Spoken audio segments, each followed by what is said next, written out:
Jeshi la Polisi Kanda Maalum ya Dar es Salaam tarehe 3 mwezi wa 3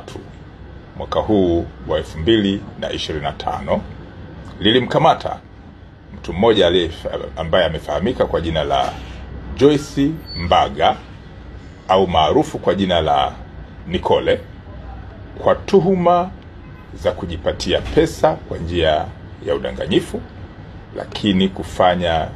biashara hii ya kuanzisha magrupu na kukusanya pesa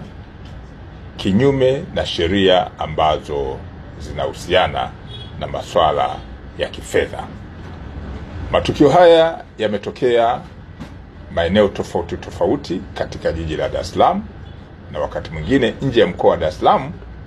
kwa kuhamasisha baadhi ya watu, akianzisha magrupu mbalimbali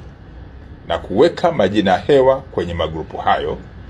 kwamba wanachangia pesa, na baada ya muda mfupi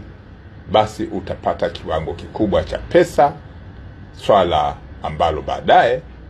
anakuja kutopatikana kwenye simu na kupotea na pesa ambazo watu wamechangia. Mtuhumiwa huyu Joyce Mbaga Nicole, mpaka muda huu kwenye hatua za awali, watu zaidi ya 16 wamejitokeza kumlalamikia na kuchukuliwa pesa zao katika mfumo huu ambao ni wa kujipatia pesa kwa njia za udanganyifu katika mazingira ambayo nimeyataja. Hatua za kisheria, ikiwa ni pamoja na kuishirikisha ofisi ya mashtaka, zinaendelea ili kuona ni jinsi gani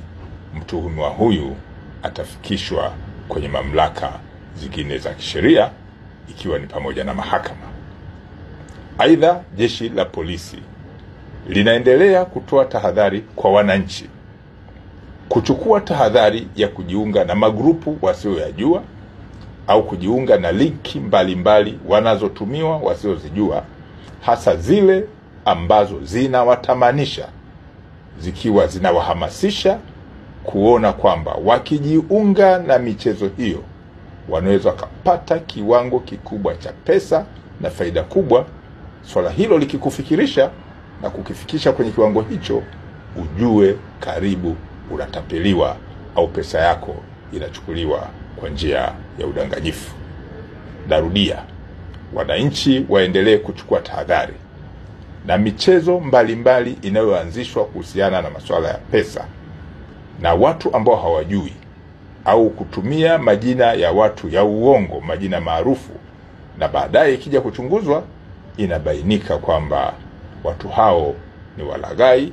lakini ni wahalifu ambao wanajipatia pesa kwa kutumia mitandao, na pesa hizo zinachukuliwa kwa njia ya udanganyifu.